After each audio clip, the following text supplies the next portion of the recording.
Kisah Khalifah Al-Mu'tadid selain jago perang dan juga kuat di ranjang, menjadi seorang pemimpin atau khalifah adalah tugas yang berat.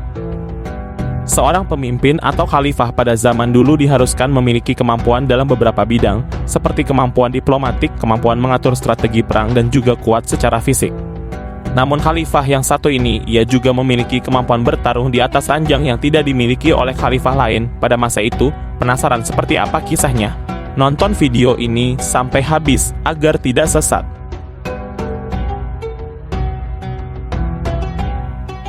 Sahabat risalah Nabi, Khalifah Al-Mu'tadid menerima baiat menggantikan pamannya Al-Mu'tamid pada 17 Oktober 892 Masehi. Beliau melanjutkan dinasti Abbasiyah yang terus berusaha bertahan di tengah lepasnya sejumlah wilayah yang telah merdeka dari pusat kekuasaan. Mampukah Al-Mu'tadid mempertahankan kekhilafahan yang dibangun atas dasar hubungan darah kekeluargaan ini?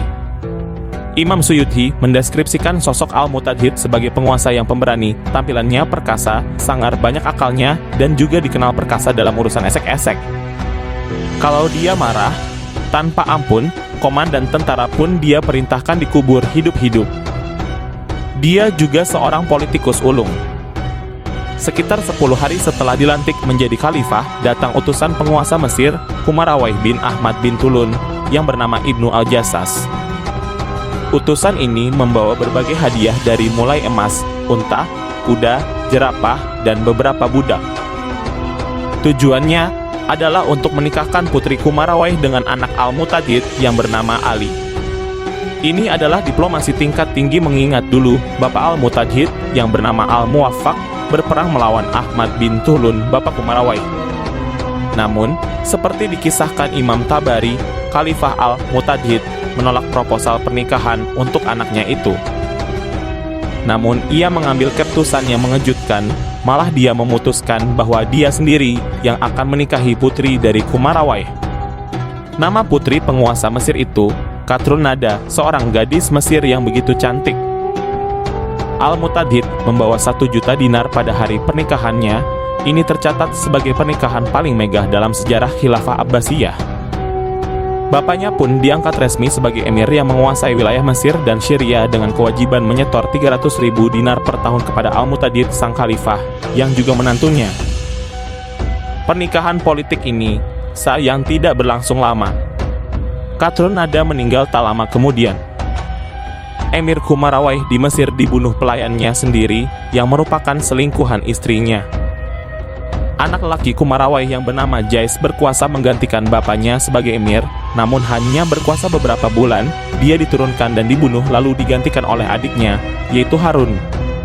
Suasana kacau di Mesir ini langsung dimanfaatkan Al-Mu'tadid yang menancapkan kuku kekuasaannya dengan tajam. Pada 3 Maret 893 Masehi, Khalifah Al-Mu'tadid memimpin sholat pada perayaan Hari Raya Idul Adha. Tapi ada yang aneh. Baik Imam Tabari maupun Imam Suyuti sama-sama melaporkan bahwa Al-Mu'tadid mengucapkan takbir sebanyak 6 kali pada rakaat pertama dan hanya mengucapkan sekali takbir di rakaat kedua. Dan tidak terdengar dia menyampaikan khutbah.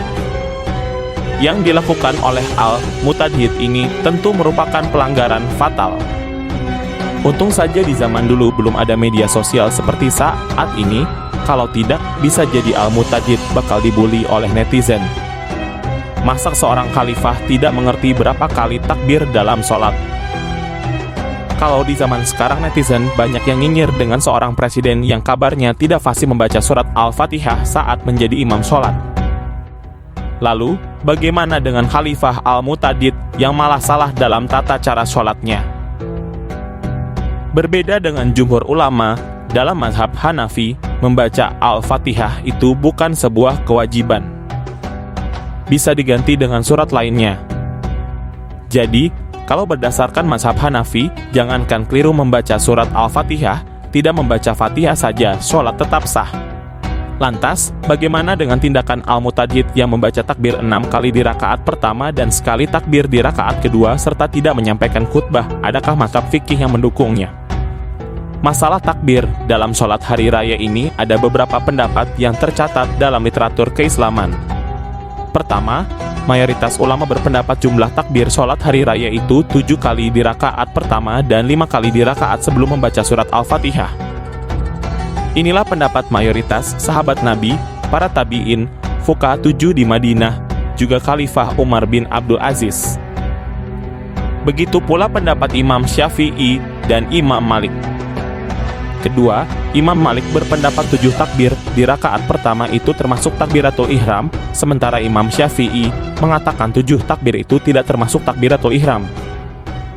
Imam Malik hanya mewajibkan mengangkat tangan saat takbir yang pertama di rakaat pertama, setelah itu tidak perlu mengangkat tangan saat membaca takbir. Ketiga, Ibnu Abbas, Anas bin Malik, keduanya merupakan sahabat Nabi, dan Said Ibnu Musayyab berpendapat rakaat pertama dan kedua sama-sama 7 kali. Keempat, Ibnu Mas'ud dan Abu Musa al-Anshari, keduanya juga termasuk sahabat Nabi. Imam Auza'i dan Imam Abu Hanifah, pendiri mazhab Hanafi, berpendapat rakaat pertama sholat hari raya 3 kali takbir sebelum membaca surat Al-Fatihah, dan pada rakaat kedua 3 kali takbir sebelum rukuk. Selanjutnya, yang kelima, Muhammad bin Sirin berpendapat pada rakaat pertama dan kedua membaca 4 kali takbir, tidak termasuk takbiratul ihram. Keenam, ada pendapat yang menyatakan 7 kali takbir pada rakaat pertama, terus membaca Al-Fatihah. Lantas pada rakaat kedua membaca Al-Fatihah dan surat pendek lain. Baru kemudian 5 kali takbir. Ini pendapat Huzaifah dan Said bin Al-As.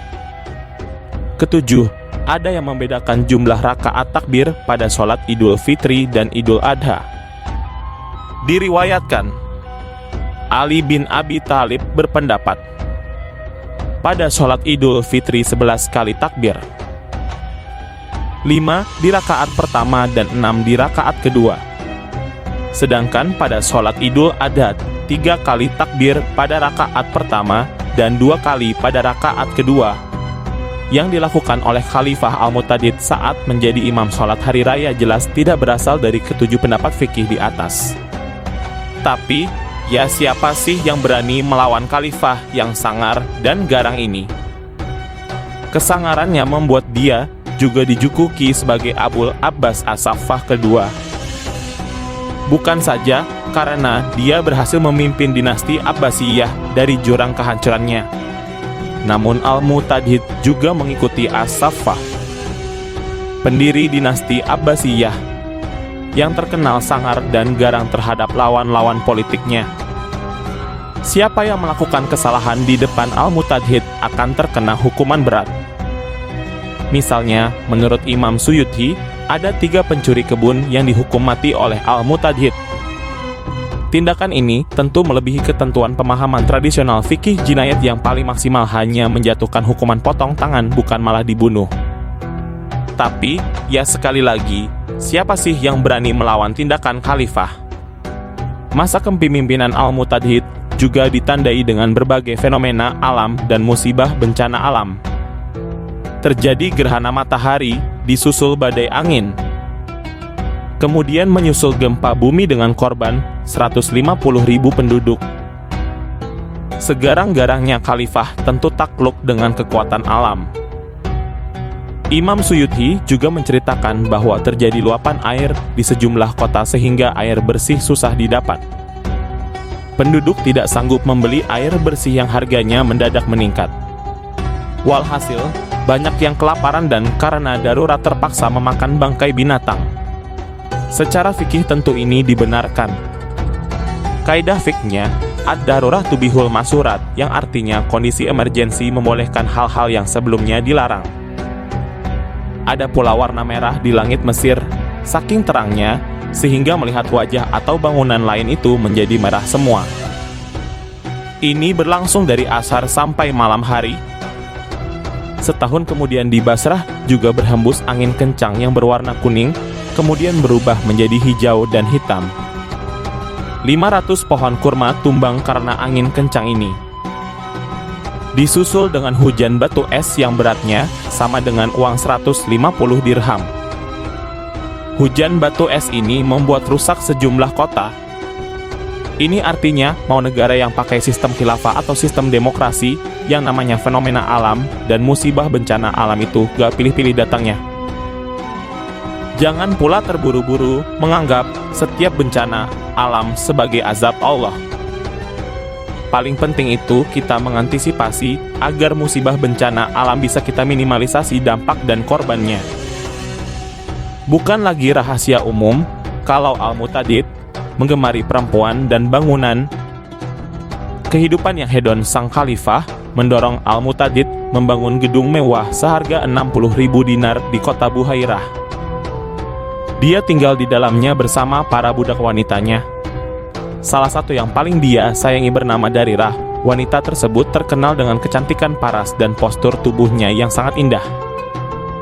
Wafatnya, Darirah membuat sang khalifah berduka dan goncang jiwanya. Sesangar-sangarnya khalifah ternyata bisa nangis dan bersedih juga saat ditinggal kekasihnya. Mungkin hanya seorang Dilan yang sanggup menahan beratnya rindu khalifah aja gak kuat. Imam Suyuti melaporkan bahwa Al-Mu'tadid kondisinya sudah melemah. Menurut penulis Tarikh Al-Khulafa ini, Al-Mu'tadid kebanyakan berhubungan seks sehingga kondisi fisiknya tidak terjaga. Dia wafat pada usia sekitar 48 tahun dan berkuasa selama 10 tahun. Semoga kisah ini dapat menambah wawasan tentang sejarah Islam di masa lalu.